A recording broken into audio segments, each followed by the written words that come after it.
So maybe we can get started. I'm really pleased to welcome Chen-Yu Liu to Berkeley.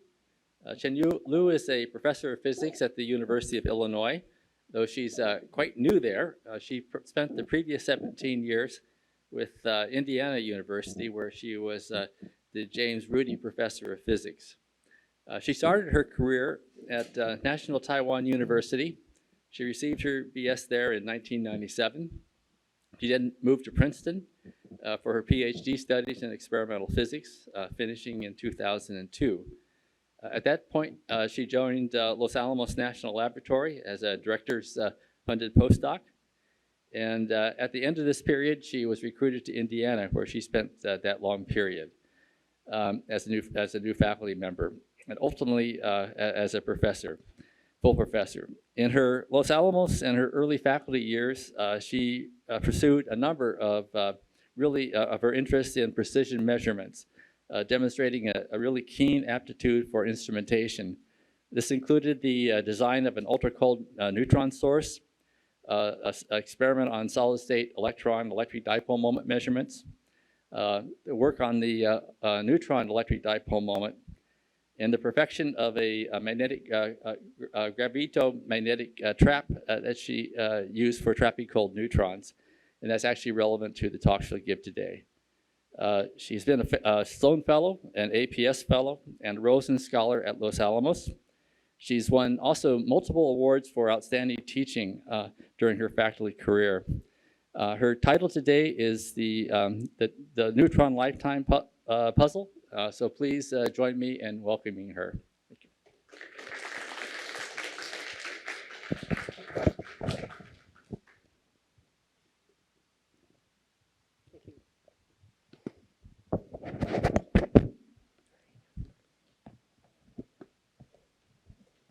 Well, thank you everybody for being here today.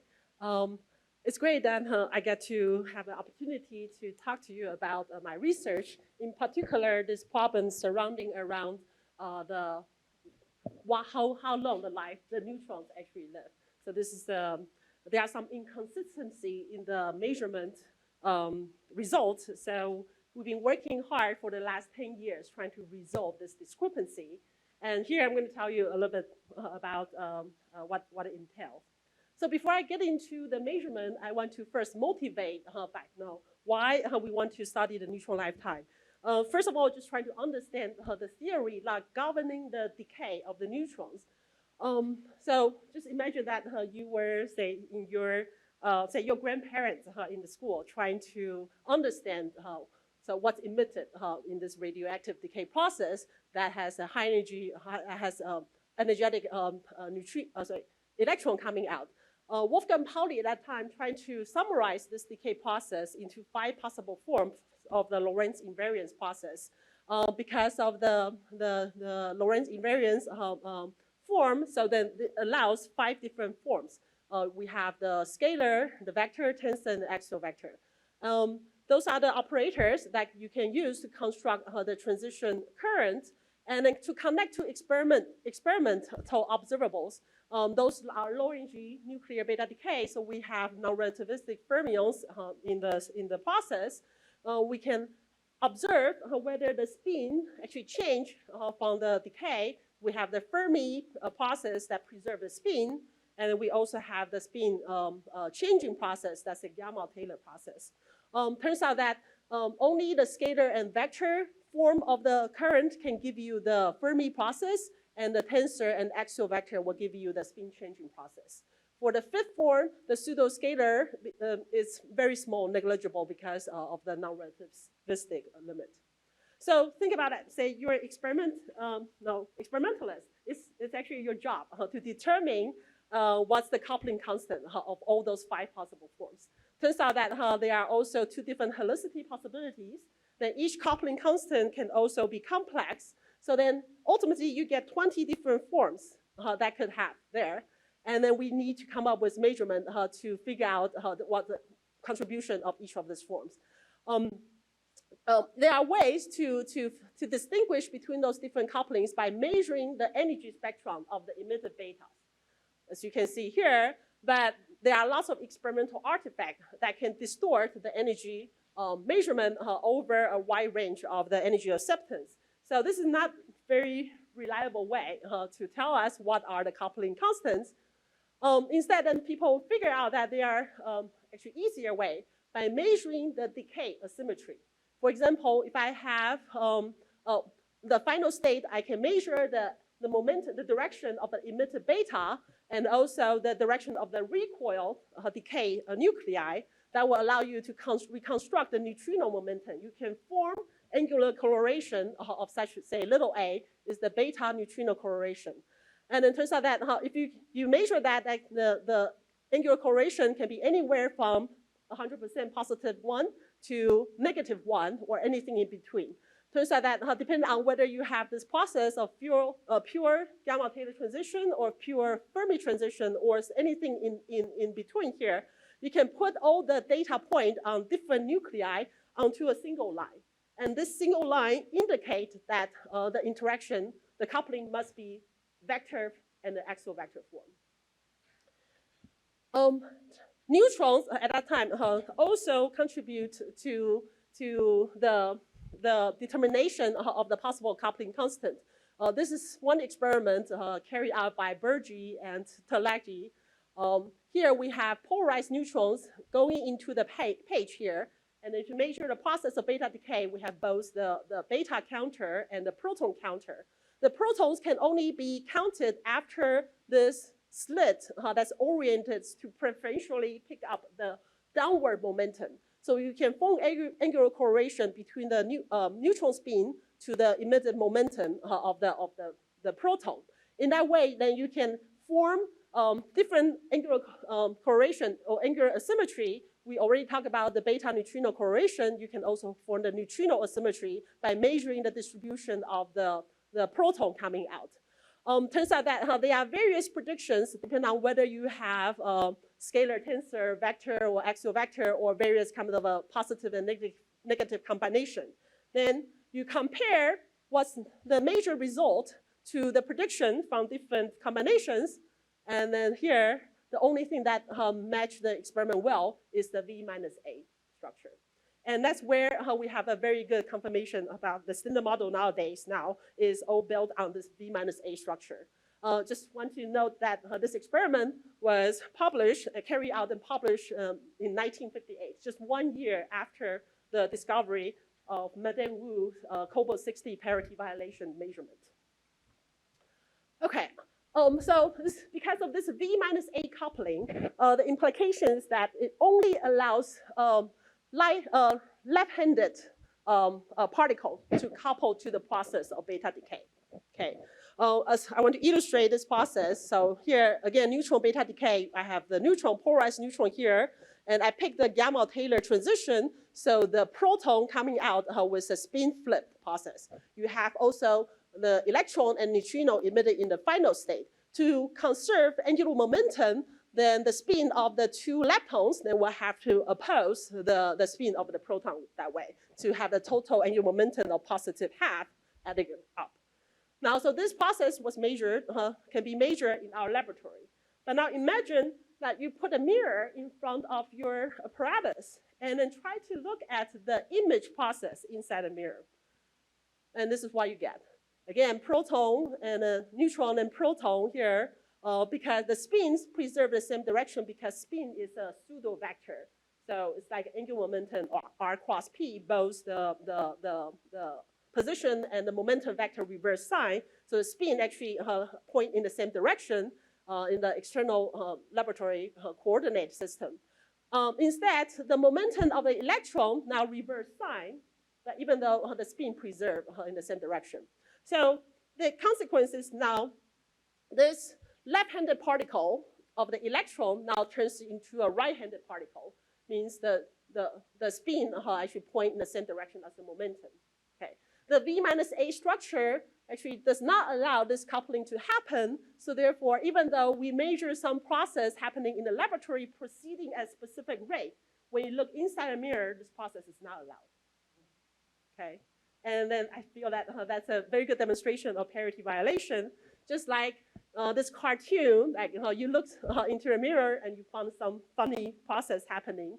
I think in this particular process, this funny process is like not proceeding at all. Okay, this is the demonstration of the maximum parity violation in the standard model. I like to show this Picasso's masterpiece, Girl Before a Mirror. It was painted in the 32. Okay, so if I thought that, of course, Picasso trying to revolutionize the traditional method of painting. So if he were to be informed of the physics discovery, say 30 years after, he might decide to paint this picture like this to get a maximum effect. All right, nowadays we can describe the process of nuclear beta decay by understanding that it's really the neutron turning to a proton involved in the change of the flavor of the three valence quarks here. So it can be simply described by the Fermi coupling constant and also the quark transition amplitude here, because the weak eigenstate is rotated from the flavor eigenstate. So then you actually need to have this CKM matrix here to actually describe the overall amplitude. You have the coupling to the lepton current here, and then this gives you the vector minus the axial vector part here.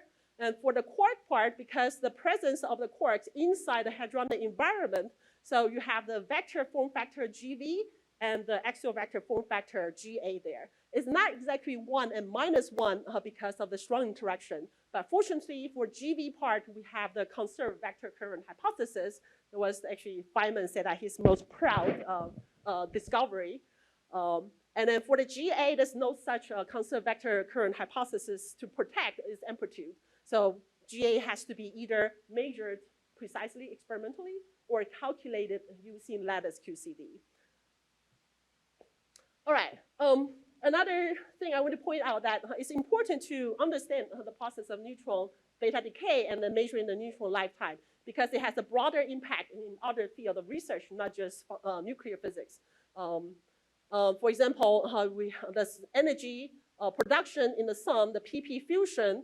So this is the same process as the neutron beta decay. Instead, you just have a neutron, you're flipping the neutron and the proton from the initial state to the final state here. So the coupling involving in, again, is a beta decay process here. And also impact the relative ratio of the neutron and proton in the early universe. So that will affect the ingredient that can be fused together to form different light elements in the primordial element generation. When you are in the current days in the neutron stars, this also affects the process of the neutron star merging and then supernova cooling and with the neutrino generation there. It's also relevant for terrestrial neutrino detection that you need a lot of this inverse beta decay process. So all of those processes are related to the neutron beta decay. Therefore, there's a lot of motivation to get this decay process understood very well. Another motivation to understand and then do precision measurement on this process is to look for whether there are new physics. Okay, where would the new physics come in? We come back to why only the vector and vector current are allowed in the standard model. Okay, there's really no first principle reason, and it was just it explained how the experimental result. That's why it's there. So a lot of other new physics beyond the standard model can introduce right-handed current here. Okay, you can also have introduce additional scalar and then tensor type of a coupling. So those, depending on pick your favorite model, they can have different amplitude and different combination here. So therefore, by searching for non-V minus A type of an interaction, that allow us to look for hints of physics beyond the standard model. For example, the scalar and tensor coupling constant here typically can be searched in the Large Hadron Collider proton-proton collision experiment here and look for the energy distribution of the peak here with missing energy. You can put constraint on the scalar and tensor type of coupling constant. Want to point out that in the low energy nuclear beta decay measurement, if we can improve the form factor calculation from the lattice on the, say, the scalar and tensor form factor, we can improve the precision. We can actually get the same reach of the energy coverage, like the Large Hadron Collider, to be sensitive to energy larger than 10 TeV. In particular, to be sensitive to those exotic type of coupling, one correlation here is the fierce interference term here will give you a linear dependence on the scalar and tensor coupling constant. Those can be reached by measuring the energy distribution of the beta emitted from the neutron and also the energy distribution from the helium-6 decay very precisely. Okay, so those are the motivations. Now we come back to report to discuss about the experimental status. First is that we want to measure the decay rate very well. Okay, the inverse of the decay rate gives you the lifetime. And I always want to show this. This is the history of the neutron lifetime over the years. The meaningful measurement of the neutron lifetime can be carried out after, say, research reactor become available. As you can see that the experiment improved and with smaller and smaller error bar, but the center value of the lifetime also shift downward. Okay, until recently, about 2005, before 2005, the neutron lifetime was averaged to 886 seconds with about slightly larger than 1 second uncertainty. But there was a sudden jump here. Okay, the central value jumped and then jump to about 7 seconds lower here. So now the current average particle data group average value of the neutron lifetime is 878.4 seconds with about better than factor 2 improvement in the overall uncertainty. Okay, but however, it's not really the full story. When you look into the past 20 years, there's still an unresolved discrepancy between the two leading methods to measure the neutron lifetime. There's a red data points here, and then with the red bar here, average of the different measurement result here. This was carried out using the beam method by observing neutrons decay in flight. So we can trap the protons emerging from the beam of neutral particles, and then we measure the rate of the proton, and then we also have to measure the rate of proton passing through the apparatus by taking the ratio, and then you can get a neutron lifetime that way. But the caveat is that you have to know the absolute detection efficiency of the two different type of particle counting, both counting the low-energy neutrons and also counting the low-energy protons. Okay. The blue data points here are the measurement results carried out by another method by putting neutrons, in this case, ultracold neutrons. Those are low enough energy that you can put them in a bottle. Okay. So the concept of the experiment is you fill a bottle with neutrons, you close the lid, you wait for a little while, and then you count how many of them survive after some time. You repeat this process again, fill the same number of neutrons in the bottle. This time you wait for longer, and then you get less number of protons coming out. And by repeating this several thousand times, you can map out your exponential decay and then get a decay rate that way. So it's all good. I want to point out that this method only requires one neutron detector. Okay, so therefore this is a relative measurement. We're taking the ratio of the short storage to long storage to extract the lifetime that way. So in principle, it should be easier. But the problem is that these two methods disagree by about 10 seconds. And then that's the problem that we're trying to resolve. So I've been spending the past decade trying to refine this the second method by trapping ultracold neutrons and to see that whether we can improve this experiment. So to trap neutrons in the bottle, we of course want to measure the beta decay process. But however, there are many other processes that can also cause neutrons to disappear from the trap. Okay, something very mundane like collisions of a neutron with the wall. And then if your wall material has lots of hydrogen contamination, the hydrogen like to capture neutrons. So those are the processes that we want to avoid. If we cannot avoid, then we have to quantify this very well. There's also process of neutron interacting with residual gas, again, get captured and removed from the trap. If we don't have to actively monitor this, this will again become another missing channel that can cause neutron to disappear faster than it ought to be.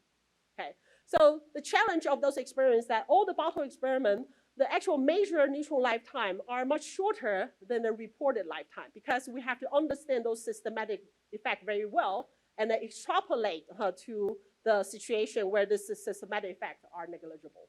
So the extrapolation sometimes can be as large as several hundred seconds with the uncertainty of a few seconds or less than a second. So how do we actually improve on this? Okay, this is where we feel that there's an easy way to do that. If we could trap the neutrons, not using the material wall, and try to keep the neutrons away from the material wall, okay, then that will eliminate the primary source of the systematic effect. This can be achieved just by using a magnetic field. We have a large magnetic field gradient from the surface, and then the neutron has a magnetic moment that couples to the field gradient that provide a levitating force, okay, to push the neutrons away from the surface without touching them. So we use ultracold neutrons, and then the magnetic field on the order of a Tesla, and then that's what match the energy scale of the ultracold neutrons. And luckily, gravity also can come to help. So the neutrons are levitated from the bottom, they recoil from the surface, and the gravity pulls the neutrons back down. Okay. So we use those principles to construct a magnetogravitational trap, as illustrated here. This is a Halbach array we try to find the strongest magnet we could find at room temperature. Those are permanent magnets. Each one of the Riemann field about 1 Tesla. If we organize the magnetization of the adjacent row of the magnet by, say, rotating by 90 degrees, then you can get sufficient amount of the field gradients here to provide the necessary levitating force. So with 1 Tesla of the trapping field potential, this corresponds to about half a meter of the gravitational potential. So we can form this neutron trap, okay, even without closing the top here, because gravity effectively closed the lid for this trap. Okay, so this is a photograph of this magnetic trap. We have the IU undergraduate student Bailey Slaughter at that time sitting inside the trap, demonstrate the gravitational aspect of the trapping. Okay. So I was very proud to see that our experiment actually got tweeted in the social media. A Canadian astronaut, Chris Heffel here, actually tweeted this experiment after we published our latest result in 2021. As he said that, okay, the neutrons in the wild, okay, can live as long as about 15 minutes. But I'm most impressed that he also noted that the neutrons in the atom, they are stable. They can last for billions of years. Okay, so we need to carry out this experiment. We have a good design. We build a trap, and then we need to get neutrons, ultracold neutrons. We went to Los Alamos National Lab. We have the Neutron Science Center that has about 1 kilometer long of 800 MeV proton limit, and one of the experimental hole here in area B, that's where we produce ultracold neutrons. Okay, so how do we produce ultracold neutrons? It's through the spallation process. Proton break apart heavy Z. Target in our case is tungsten, liberate lots of MeV neutrons. We want to make ultracold neutrons. Okay, they are very low energy with equivalent temperature about milli-Kelvin. Okay, so and then the energy is about several hundred nano-electron volt. So there's a large bridge, gap in energy we have to bridge here. You can cool the spallation neutrons by using a thermal moderator to reach thermal equilibrium with the Boltzmann distribution here. You can cool it down further by using cold moderator, 25K, 5 Kelvin. Even if you work very hard with 1 Kelvin superfluid, you might be able to get a Boltzmann distribution here. But still, just not sufficient flux to reach the energy of ultracold neutrons so we can perform our storage measurement. My dissertation research was trying to figure out how to more effectively produce those low energy neutrons using something called a super thermal process. Okay, in the super thermal process, we try to defeat the thermodynamics. Okay, we don't want the neutrons to come to thermal equilibrium with the cold moderator. The cold moderator, or the material that we pick, first has a low neutron capture cross-section. So helium-4 is an ideal medium. And inside helium-4, at low energy, there's a very well understood dispersion curve here, where the neutron can come in and then lose its energy by exciting phonons and protons here. Okay, So this was the first proposed superthermal process. Through a single collision, a cold neutron about 8 angstrom can totally lose its energy by producing ultracold neutron that has de Broglie wavelengths several hundred angstrom long. And in my dissertation, we've also found out that there are other materials that's also suitable for that. So we can get even more effective production by using solid deuterium that has different lattice excitation and then give a broader coverage of the possible coupling to the incoming energy of the cold neutron. So we make such an ultracold neutron source out of a 2-liter block of solid deuterium, okay?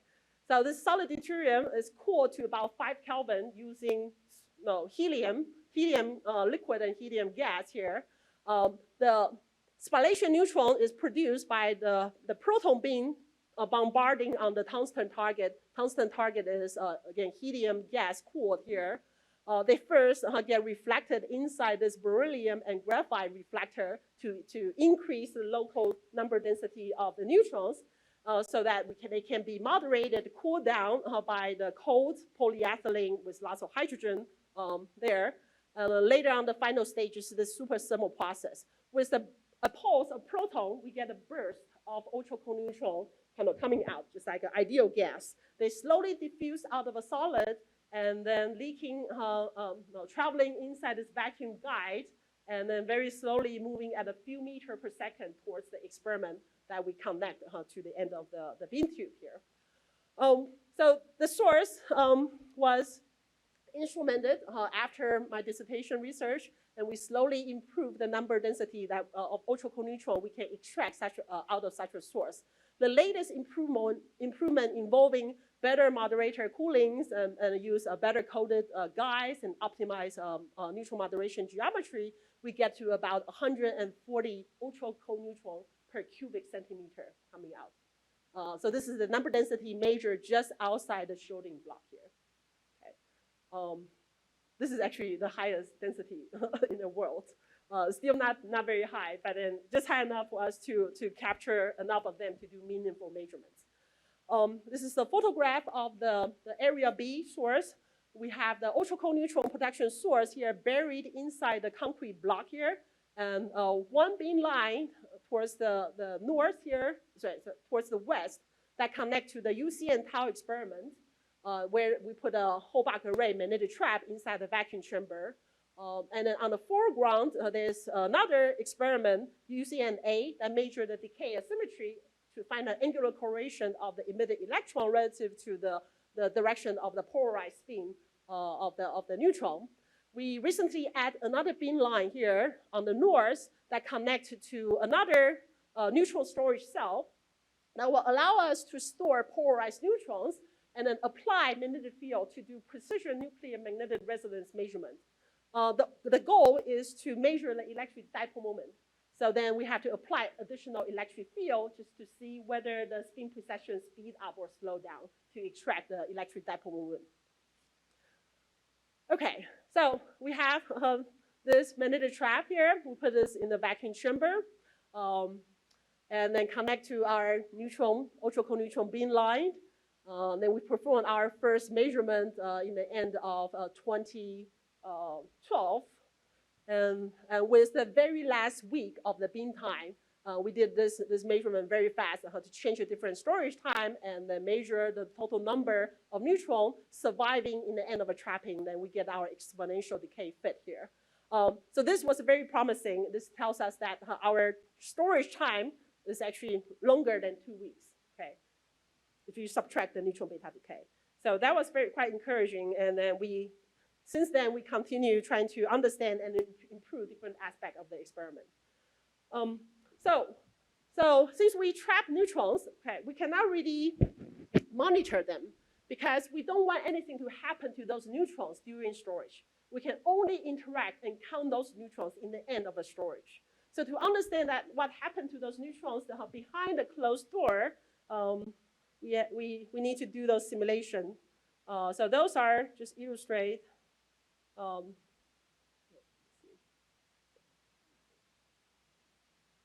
Try to start a second.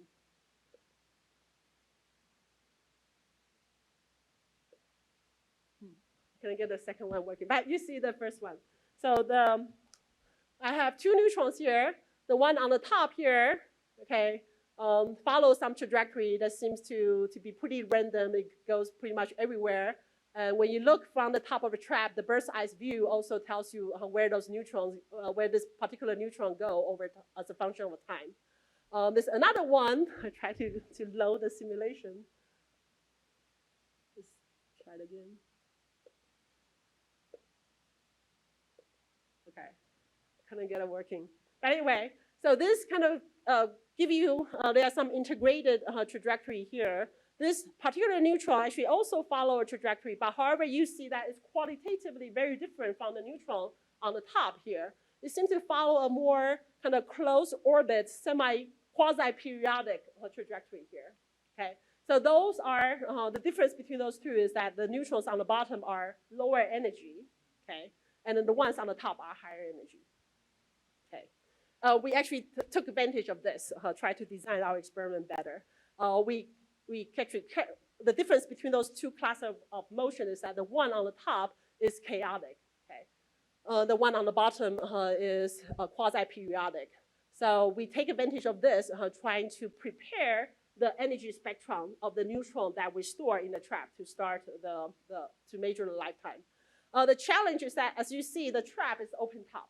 The neutron comes in, are actually broad energy in distribution. We only trap the lowest 50 nano-electron volt of the neutron. There are a lot of high-energy neutrons. They just overflow the trap. They leak out. But there are some danger. There are some neutrons that should have high enough energy that's over the trapping threshold. But however, they could stay inside the trap indefinitely. So they can take up those trajectory, like bouncing at a glancing angle.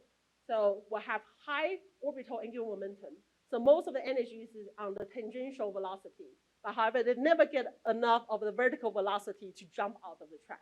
So those are the neutrons that we call them marginally trapped over threshold. We need to design experiments to sufficiently remove those neutrons, because otherwise those neutrons can also escape the trap, okay, without us knowing them. And it's not a process of beta decay. So we want to eliminate the possibility of having those trapped. One easy way to do that is to insert a spectral cleaner. It's just a large sheet of polyethylene.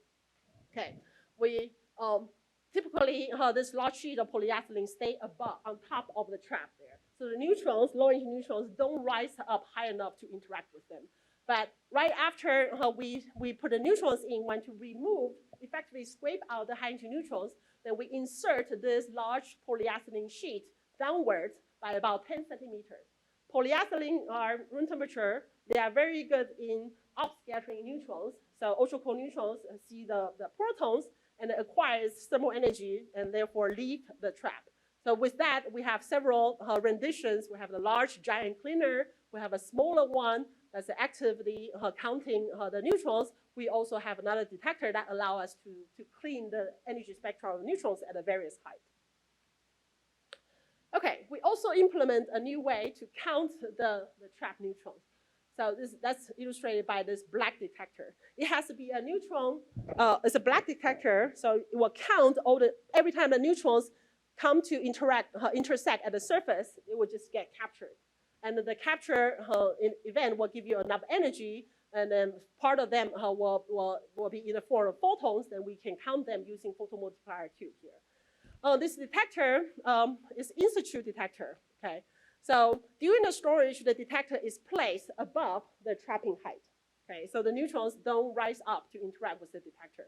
But in the end of the storage, when we are ready to count how many neutrons survive, we can drop this detector down to the bottom of the trap and then absorb and then capture all the neutrons inside the trap.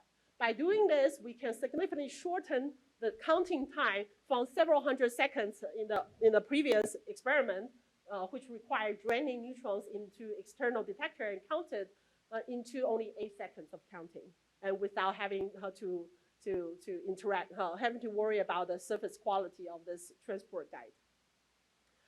This is a photograph of our detector here. So we have a boron 10 coated on the surface of the zinc sulfide powder. Okay, the neutron intersect with the surface, and then get captured, emitting lithium and alpha that has several MeV of energy. And inside the scintillator, they get converted into blue light, and then we transport the blue light inside the wavelength shifting fiber into green light, and then get counted, the photon number get counted by the PMT on the top here. Okay, so now we have our neutron, we have our trap, we know how to prepare a spectrum, so now we're ready to do the lifetime measurement. Okay, so with that detector, that dagger detector that we can drop into the trap, right? In the beginning of the experiment, we open the neutron valve. All the neutrons come in here, fill the trap, and then because they are over threshold neutrons, so even though the detector was initially parked at a high height above the height of the trap, you still get some neutrons counted there. Okay. Now, in the end of the story of the fill, we close the valve, and then we also close the trap so that we can store neutrons. But before we start counting, start our stopwatch and start counting, we have to first make sure that to remove the high energy neutrons. So we have some amount of time, about 50 seconds, to insert our cleaner to remove the high energy neutrons. Once we're done with that, now we can store. So in this data, this curve here is the detector count as a function of time right after 20 seconds of storage. You get lots of neutrons counted over the duration of about 100 seconds here. So that's short storage, and then we count. Now we repeat this process again, because now all the neutrons are absorbed and then removed from the trap, and we have to fill a fresh batch of neutrons into our trap. So we repeat this process again, and also perform the same process of spectral cleaning. And now this time we wait for a longer time, about 1,550 seconds, about half an hour later. And then we drop our detector down to the bottom, and then we count again, and you get, again, another peak with a very good signal to noise ratio here. But then the integrated amplitude is smaller because of beta decay. So now we call this a pair of a storage round. It's a short storage followed by a long storage. With only 2 data points here, we can apply our exponential decay law here and then extract the neutron lifetime by taking the ratio of the short storage to the long storage. But then also we know the difference of the storage time here, then we can calculate the neutron lifetime. And then we just repeat this for several thousand times. Okay. There are something that we also have to take care of, because this is a spallation target. So the source intensity fluctuates from round to round. Okay. We won't necessarily feel the same N0 in the trap here. Okay. So we will have to do normalization. So when we analyze the neutron yield after each storage, we have this dagger counting. This is our neutron counting signal here by integrating the counting rate under the curve here. We have to subtract the background here, and we also have to normalize the source intensity.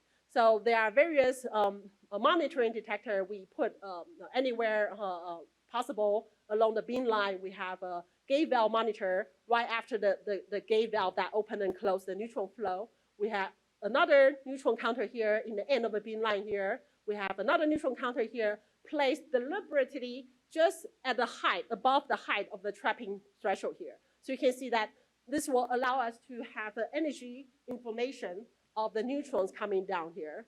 And subsequent improvement also require us to put a buffer volume here. So this buffer volume is used to actually smooth out the source fluctuation to get a better, smoother normalization.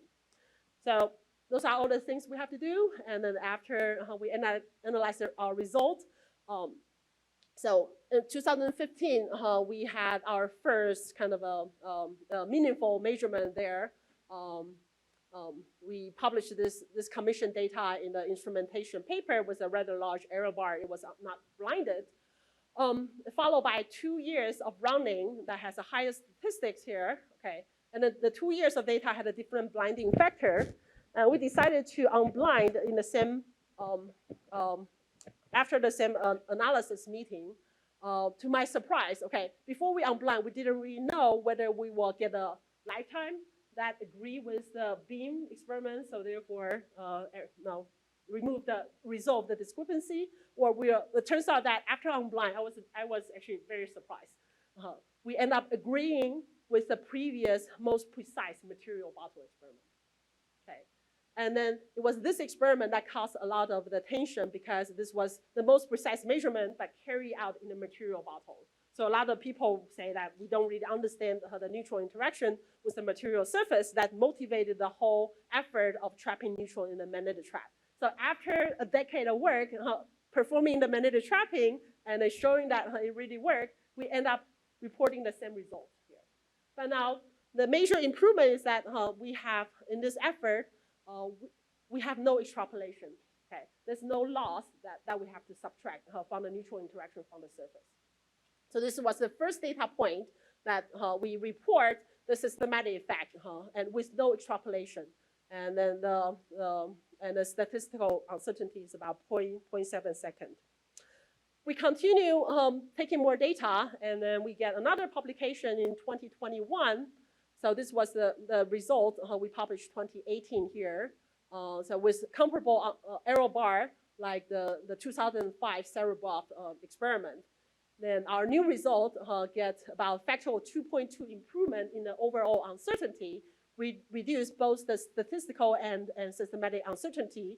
And then also because of the smaller error bar, that actually downshift the overall average of the bottle experiment. So that's the situation now. And also this is the first time that we get small enough of the uncertainty that we can contemplate of using this to confront the standard model prediction at a 10 to the minus 4 level. Okay, so this is a budget table of the systematic effects here. This is our first publication compared with the improved publication. We feel that we can continue improving on this because many of the systematic effects involving depolarization, neutron heating, and the phase-space evolution, those can be quantified. And then they are pretty small. They have pretty much all those measurements are just constrained by the size of the background that we can measure with zero extrapolation. The only thing that we really have to extrapolate is the effect of the residual gas interaction, which we can monitor the residual gas pressure, and we know the cross-section interacting with different species of residual gas that we can remove. And unfortunately, in the last publication, there was an accidental interference. There's one aluminum block that was supposed to be holding the detector in place, accidentally get dropped inside the trap. And we didn't know that for 3 months. Okay. So then, other than throwing the 3 months of data away, okay, now we want to correct for that effect. So aluminum has some finite absorption cross-section. But what we don't really know is that what is the probability of the neutrons to find this aluminum block and get lost. So instead, we very carefully took this aluminum block out and then coated all surface with polyethylene, which we know that has a very large capture upscattering cross-section. And we very carefully put it back in the same place. And of course, we measure neutron lifetime several hundred seconds shorter. Okay, so with that, that allows us to put this overall size of correction there. Okay, so next time when we try to do this again, we're going to be very, very sure that there's no accidental dropping of the material that can cause the neutrons to get lost. Okay, another important feature about this systematic control is that with that dagger detector, which we can move at a different height. So we can count the neutrons at a subsequently lower height to allow us to have energy information.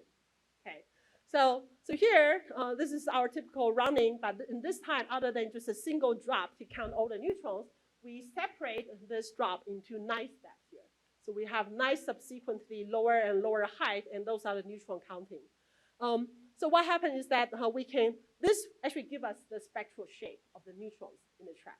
So what we worry about is that over a pretty long storage time, half hour to an hour, the neutron ensemble could have some kind of phase-space evolution that can either increase in energy or change its position that would change the detector acceptance. So those are the effects that can change the detection efficiency. So then that cannot be canceled out when we take the ratio. So now we just can simply just measure both spectral information and normalize them to the same intensity to see whether there's any kind of a shape distortion here. Okay. the fact that we can fit, and the residual is pretty much 0 here, that gives us a very good confidence of to constrain the size of such a phase-space evolution. Okay, so that's the work we did. And I think it's not just adding another 1 to 2 data points on the overall the neutron measurement, lifetime measurement history. It actually has a pretty important impact here. So now the PDG average here, okay, only use the neutron bottle experiment here, okay. And then here they say that the PDG, they decide not to use the data from the beam experiment or from the space-based experiment because it's just too discrepant. Does not make sense to add into the average. Okay. All right. So that's good. That's all good. But we want to use this to do some precision measurement and extract evidence of the physics beyond the standard model. The way we do that is try to get the VUD measurement here. So the situation is that if we can measure VUD in the CKM matrix, that's a 3 by 3 matrix. If we focus on the top row here, we can also get VUS from K-on decay experiment, VUB from the B meson decay experiment. But the VUB is already pretty small after the square is negligible. To compare to see that whether this amplitude square add up to be 1, okay? Because if the U quark cannot turn into the down quark, strange quark, or bottom quark, what else could it turn into? Okay. But if it's not 1, then that could be the place where the standard model, beyond the standard model physics can come in. And the current situation is actually there's a slight tension of the CKM unitarity. So if we apply CKM unitarity by using the K-on data here, ignoring the B meson decay, you get a VUD in this very narrow purple band here on the top. If we do the direct measurement of the VUD using neutron, mirror neutron, or 0 plus to 0 plus nuclear beta decay system, you get a VUD slightly lower. And then this discrepancy is on the order of 3 sigma. Okay. There are also additional things that complicate the situation because there are 2 different K-on measurement. You can have KO3 or KO2. They also have different intersections with the super allowed beta decay here. And so there's something called the Cabibbo angle anomaly. Now, it has not been resolved, and then we're hoping that our friends in the K-on decay physics and also in the lattice QCD, they have to have a very important input into the form factors to help us resolve this discrepancy. But now, if you want to look into the opportunity to search for physics beyond the standard model, it would be very nice to be able to improve this. So the current discrepancy is 3 sigma here, okay? And this is the table of where the uncertainty come from, including the experimental uncertainty from the 0 plus to 0 plus beta decay experiment, radiated correction, nuclear structure, because this is it has a handful of the nuclear beta decay, you have to correct this. There's also the K-on contribution from the experiment and the theory and lattice. So they all add up here. In the end, we get a 3 sigma discrepancy. So if you want to turn this 3 sigma into 5 sigma to claim discovery, it would be very nice to be able to remove the largest uncertainty here. So this accounts for almost 80% of the total uncertainty budget here. It's a nuclear structure. Okay. So this is where the neutron experiments will be able to come in and then provide the possible improvement. If we do the neutron beta decay experiment to extract VUD, then this term will go away automatically. However, in order to extract VUD from the neutron experiment, we need 2 independent measurements. We need a lifetime measurement. We also need to measure this factor of GA that can be extracted from the decay asymmetry. So here, the PDG, after you do the intersection, you get actually a large ellipse here. So the neutron experiment, we're still about, in the past, there's always hope there. If we can improve the neutron experiment by a factor of 3, we'll be able to come to the same limit, the same precision as the combined 0 plus to 0 plus beta decay. After about a decade of work, now we improve the neutron lifetime here, okay? There's also improvement on the GA measurement. The most precise GA measurement now is the per kilo 3 experiment. As you can see, that is about a factor of more than 2 smaller uncertainty than the PDG average here. So if we use the most precise UCNtau result together with the Precure 3 experiment, now we get this ellipse here, okay? It's almost the comparable size of the 0 plus to 0 plus beta decay. And then also the center of this ellipse here seem to actually resolve this unitarity, non-unitarity problem. Another thing that, that neutron lifetime has impact is on the astrophysics. So in the Big Bang nuclear synthesis, the neutron lifetime will determine the ratio of the neutron and proton that's available to go through this series of the nuclear process to fuse into deuterons and then form helium-3, helium-4, etc. Okay, so this is actually a very simple model, a very elegant model. In the standard BBM, it almost has no free parameter here. Okay, so then this will do a precision measurement of the primordial element abundance compared with the theory, will open up a new way to test new physics. So for our concern, we are mostly focused on the helium-4 abundance here. So if the neutrons live for longer, that means there are more neutrons available to be fused together to form helium-4, and therefore you get more helium-4 in the primordial element.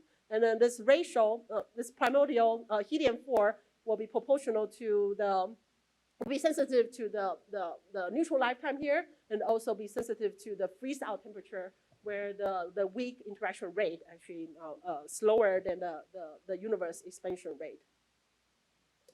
So the primary helium-4 abundance depends on those parameters. Okay, it's a very simple theory. You only have a handful of free parameters. Eta is the baryon to photon ratio that can be measured very precisely through the CMB, the cosmic microwave background measurement. It's also sensitive to the species of the light neutrinos in the early universe. Also depends on Gn, is the Newton coupling constant, and also the neutron lifetime here. And I want to point out that the neutron lifetime dependence has the largest exponent.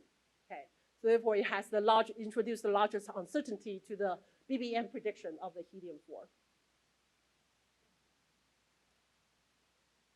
Okay. This also depends on like I said, the different number of species of the neutrino here. So far, I think there's a good evidence of we only have 3 neutrino species. So then that gives us a prediction of the helium-4 abundance. So helium-4 abundance can be predicted very precisely using a BBM that's illustrated by this magenta peak here, to be compared with direct measurement of astrophysical observation to look for in the low metallicity region in the sky to make sure that the primordial element hasn't really been fused or been contaminated by any kind of a star formation process. It has a larger error bar here, and also the centroid is slightly lower. That means it prefers a shorter neutron lifetime. Okay. It also pointed out that by looking at the CMB power distribution, we can also infer the baryon number density, and that will also give us an indication of the helium-4 abundance here. So this paper, this graph was extracted in the 2016 publication by this group. Actually, Brian Fields, he's in astronomy department at UIUC. I recently talked to him. He updated their calculation here. He told me that the lithium-7 problem is now resolved, some observational effect that resolved that discrepancy. And also he put together the lifetime distribution here. So the difference between the bottle and the beam method, that the 10-second discrepancy is captured here. Okay, so it's just illustrate that right now we don't really have a lot to say about the helium-4 abundance compared with the measurement. But if the measurement can be subsequently improved, then the lifetime discrepancy will be able will be the first thing that has to be resolved. Okay, so the conclusion: after a decade of work, okay, we haven't resolved the discrepancy, okay, between the beam and bottle measurement. Okay, we concluded that the neutron lifetime in the bottle is actually shorter than the neutron of neutrons decay in flight. We don't know why. Okay, so this also opened up the possibility for theorists to come up with different models. So one possibility is that maybe the neutrons disappear from our trap, not by beta decay, maybe by oscillating into a mirror world, okay, that escape our detection, okay. And then also, you can also have the effect of the mirror neutrons oscillating into our world. So I found this Asher's painting actually very nicely illustrate that with this magic mirror. There are also possibilities of maybe, so what else can neutron disappear into? Maybe decay into dark matter, and then there are actually detectors that we set up to put constraint on those type of process. All right, so other than the beam and bottle, there are also proposals to measure neutron lifetime in space, okay? So the scientists in the Applied Physics Laboratory at Johns Hopkins University, so they mostly do the NASA missions. The NASA fly those spacecraft to look for sources of water in our solar system. Oftentimes, the indication of water is that the neutrons can be moderated very effectively by the presence of water. So they often equip those spacecraft with neutron detectors of fast neutron and a thermal neutron detector. In those spacecraft, for example, this one, the messenger spacecraft that fly across Venus and Mercury. So they can actually orbit around the planet in a large elliptical orbit. So they can measure the neutron flux as a function of distance. So say, where do the neutrons come from? The neutrons are actually generated on the surface of the planet through high-energy cosmic rays. Through the spallation process, so a few meters on the surface, you can release fast neutrons. And then those neutrons then escape. The flux will probably reduce as a depend on the angular distribution. If it's not disappearing as 1 over r squared, right, then that must be due to the contribution of the beta decay. So they use this Monte Carlo model to analyze and try to put a constraint on the neutron lifetime. At that time, this data was not good enough to get a precise measurement. Recently, they analyzed another spacecraft mission orbiting around our moon here. We know a lot, very good, the surface content of the moon, so that improved the precision of their Monte Carlo model. And then they are able to extract the neutron lifetime to the level of 14-second statistical uncertainty with some systematic effect.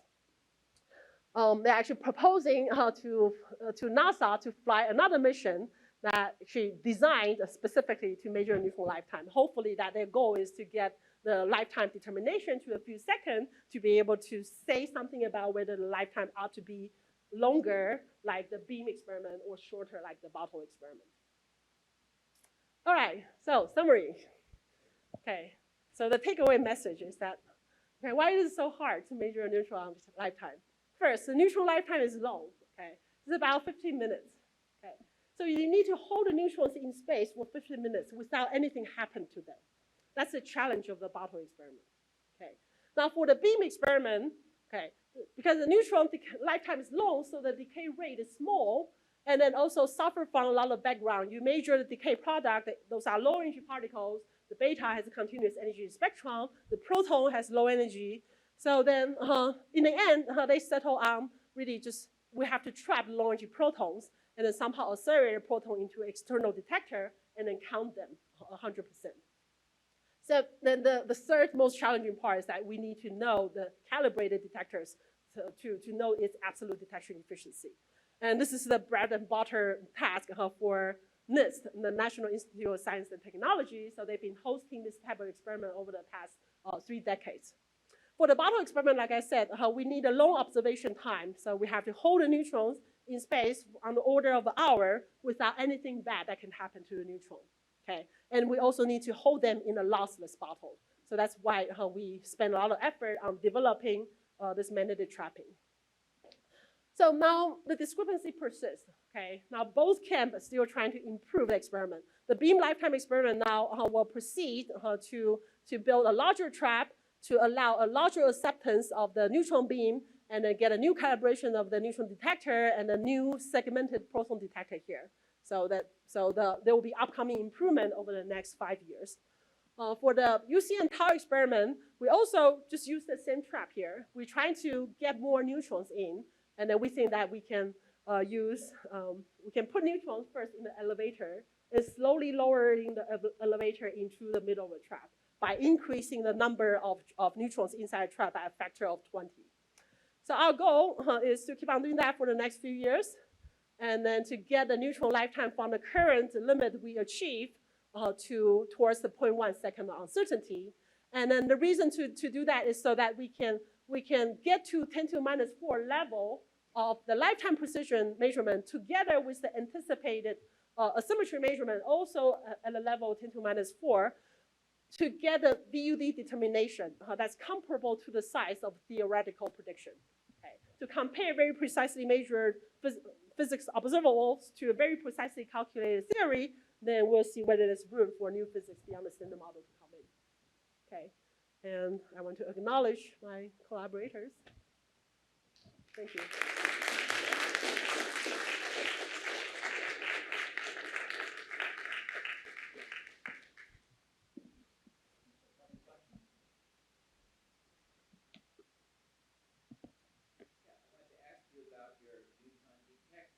Mm-hmm. You're using boron, and you said on Zinc sulfide. Yes. Why did you choose that detector? And is that specific to ultra-low momentum neutrons, or is that a general number? We are trying to measure low-energy neutrons, right? So they are non-ionizing. Okay, so the only way to detect to count those neutrons is by capture them. And then the capture process gives you several MeV of the kinetic energy in the decay product. Then that can, we can either ionize ionization chamber, which was used before, but those ionization chambers usually have to be filled with helium-3. Helium-3 slowly diffuse through the O-ring, and then they can actually increase the loss in the residual gas interaction. So we very early on, we make the decision not to use any helium-4 based ionization chamber. So that's why having this solid scintillator, so why zinc sulfide? Because it's very bright, okay? And then we don't, with ultracold neutrons, we don't really have a lot of them, so we don't anticipate very fast counting time, okay? So the advantage of the zinc sulfide is that we can measure MeV of neutron events very, very easily.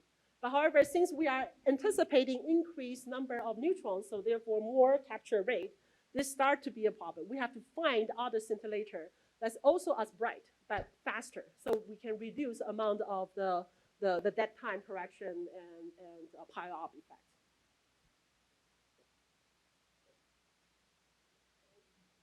Well, I know a neutron is a neutron and they're around, but have you given any thought or thought about an experiment to measure whether the faster neutrons have a different decay rate? Well, that will be quite encompassed by the space-based experiment, right? So those neutrons are not moderated, so they are mostly spallation neutrons, several MeV. Yeah. So far, right, so the energy scale that I work with, ultracold neutrons are several hundred nano electron volt. Okay, the beam neutrons are milli electron volt. Okay, its kinetic energy is much less than the beta decay energy. Beta decay energy is 782 keV. So we don't anticipate any energy dependence on the decay process, on the decay rate. Do you believe the discrepancy is actually real? I find it amazing over these decades. Exactly. Yeah. I'm sure you do even more so. Yeah, it's actually an embarrassment for us. We claim that we can do precision measurement, but however, we cannot resolve this 10-second large discrepancy. It's huge. It's huge. In a way, good. Yeah, yeah. But however, the methods are very different, right? So they have very different systematic effects. And if it's the same process, that should give us the same answer. So that's why that maybe one experiment is missing something very obvious, hasn't discovered, or maybe both experiments are still missing something in the systematic effect. What do I suspect? Okay, so I'm in a unique situation. I work for the bottle experiment for 10 years, so I feel that I understand the experiment pretty well. And I recently joined the beam lifetime experiment. Okay, so now I will be in a situation to decide which method I like better. The bottle wall is We should probably stop now. Let's thank Chen-Yu for an excellent talk. Thank you. reaction to the I mean,